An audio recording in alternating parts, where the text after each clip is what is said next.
I'm Mike. I'm Jason. This is Snake Envy. So before we dive into our topic, did you hear about the gentleman in Colorado that died from a GILA monster bite, apparently? Yeah, I did. What was your first thought? Is this the first death by a GILA bite? In over 100 years. So, okay. That's what I thought. And yeah, I was stunned because I've never heard of a GILA death, No. And I did a quick little read on it, but it sounded like a allergic reaction to maybe the venom, or that's what I gathered.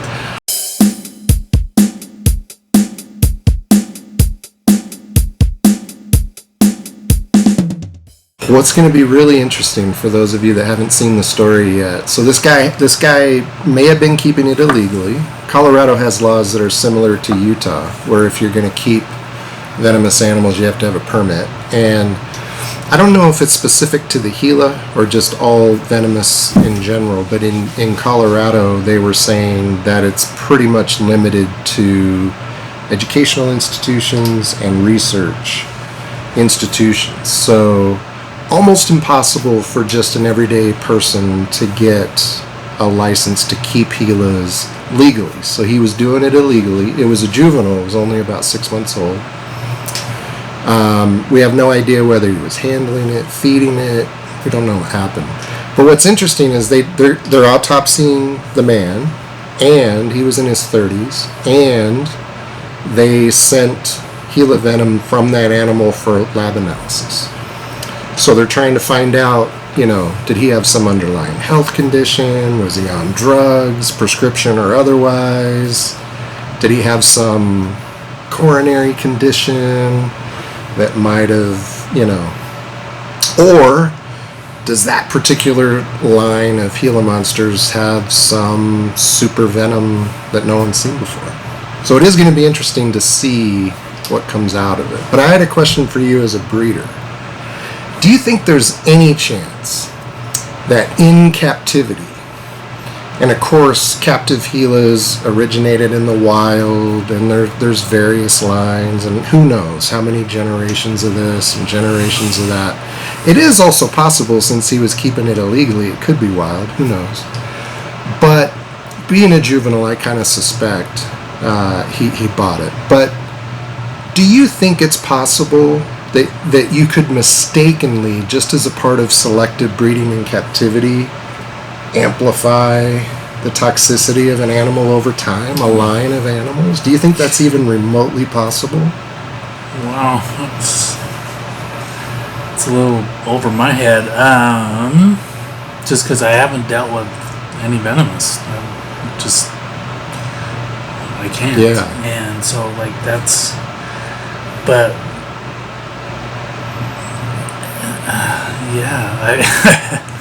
I want to say but then I really just don't know. Yeah, because everyone seems certain that there's no way the GILA killed him unless, he had some strange allergic reaction or some underlying health condition. But I don't know. Do we really know? I mean, no one knew Komodo dragons were venomous for decades until some guy at a zoo said, "Well, let's check." So how do we know, for sure that there aren't GILAs out there that maybe are a little more venomous than others, or I don't know, inject more, or venom load? Yeah. So anyway, it's going to be really interesting. I just wanted to get your thoughts on that, because I thought that was a really interesting story. That is interesting. Yeah. To the thought that you could line breed for a more deadly venom, even if it was unintentional. I mean, you're breeding for some other characteristic, but you just so happen to pair. That's interesting. Two GILAs that are kind of on the high end of the venom. I don't know. It'll be interesting. I'm really curious to see the lab results and the autopsy results and see what really happened. Yeah. Maybe the GILA didn't kill him at all.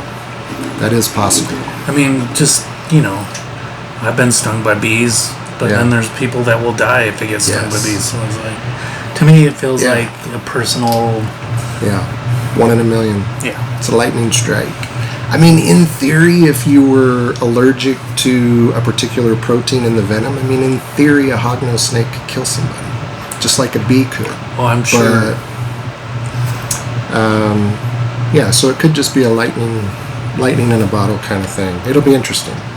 All right, so here's our actual topic. And this is kind of a light, fun one, but I think it's going to be interesting. And we hope you guys will comment, tell us about your experiences. But this is one of our questions of the day.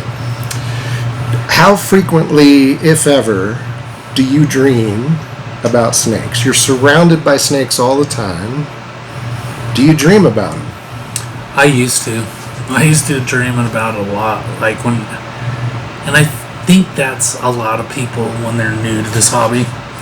And it's so fun and exciting. I can think of a few individuals right off the top of my head that would probably fit right into this. They're obsessed to with me, them. like I think about snakes all the time, but I can definitely turn it off. I've learned to do that. Really? Do you ever have recurring dreams? Like, I think a lot of people have a recurring dream and do your snake dreams and your recurring dreams ever intermingle? Do you have a recurring dream? I do not. Or at least something you want to share? I have not. You don't have to share all the deep and dark stuff, but I have had a recurring dream that in one form or another, I think it started after college. And it's morphed a little bit as I've gotten older and as I started working, but it's always a dream centered on I either have to get somewhere and there's a whole bunch of obstacles in the way and it takes me forever to get there, and by the time I wake up I never got there, or I have a task I have to complete or an assignment I have to turn in or a class I need to drop because I haven't been going to it. And same thing. I got to get across campus and have the professor sign my slip, and there's all kinds of stuff in between that keeps detouring me, or literal like buildings falling down or whatever it might be, car crashes, but I can't get there. And that's my kind of lifelong recurring type of dream. And snakes slip their way into that dream now and then, where somewhere along the way somebody goes, "Oh, you know anything about snakes?" And I go, "Yeah." And they go, "We need your help." And and then that's one of my distractions that keeps me from getting where I need to go, is because now somebody's got a bunch of snakes loose, or somebody needs some snakes moved, or whatever the case might be. But what's really funny for me, so for you, do you dream about bull snakes, or do you dream about bucket list snakes that you've always wanted to see, or do you dream about completely made up, not real life snakes?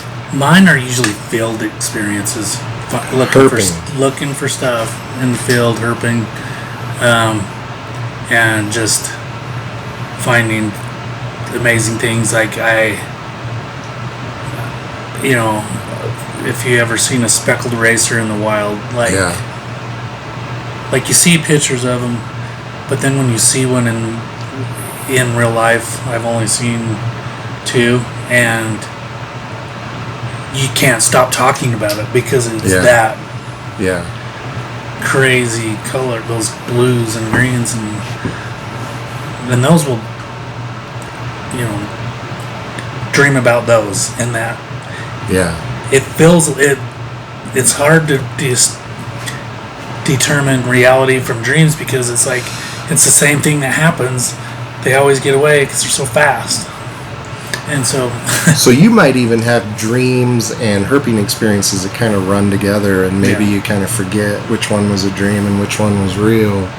For me, by the way, it was copperheads. When I saw copperheads for the first time in the wild, they are beautiful in photos and in videos, but in real life, particularly, sun coming through the trees and they're in the leaf litter and they blend in, but the sun's hitting them, and oh my gosh. Yeah. They are absolutely gorgeous in real life, and pictures just that's probably the one snake I've seen in the wild where I just say, wow, the pictures never do them justice.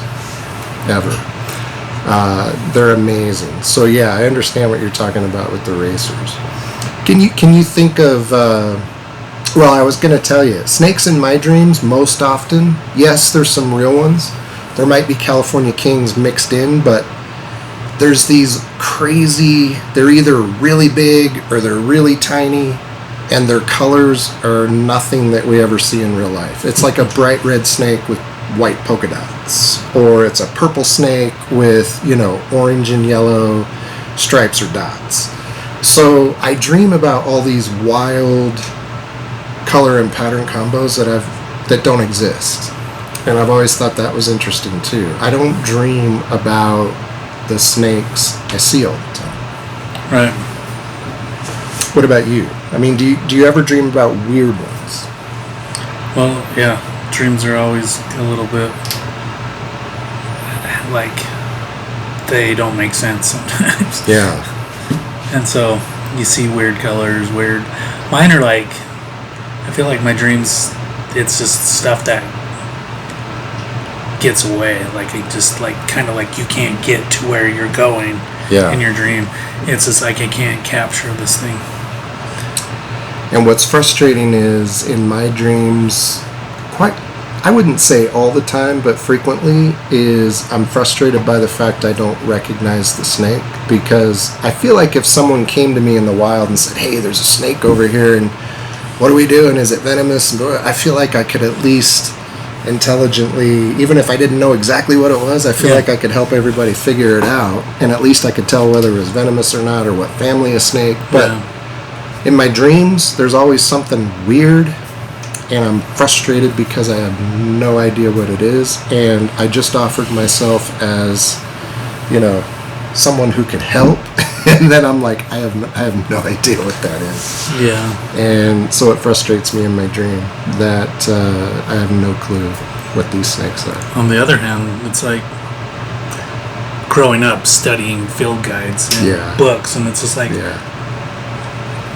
it's kind of cool to be out in the field and never, and this is probably very common with most herpers, but you've never encountered this species, but as soon as you see it, you know exactly what it is, because you spent your lifetime learning and studying, and particularly locally.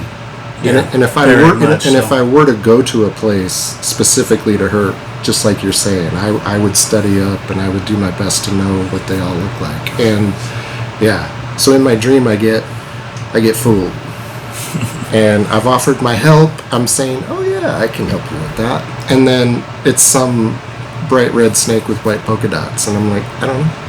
No. I don't know what that is. Please comment and tell us about your snake dreams, whether you're a breeder, whether you're a hobbyist, whether you feel like you have a ton of experience with snakes and herping. Are they a frequent part of your dreams? Are you like Jason, where you feel like you kind of had that for a while and now you're over it, and maybe it's because you're always surrounded by them? You're dreaming about other things that maybe are more pressing, mysterious or pressing. Yeah. But let us know about your experiences. We look forward to it. Thank you.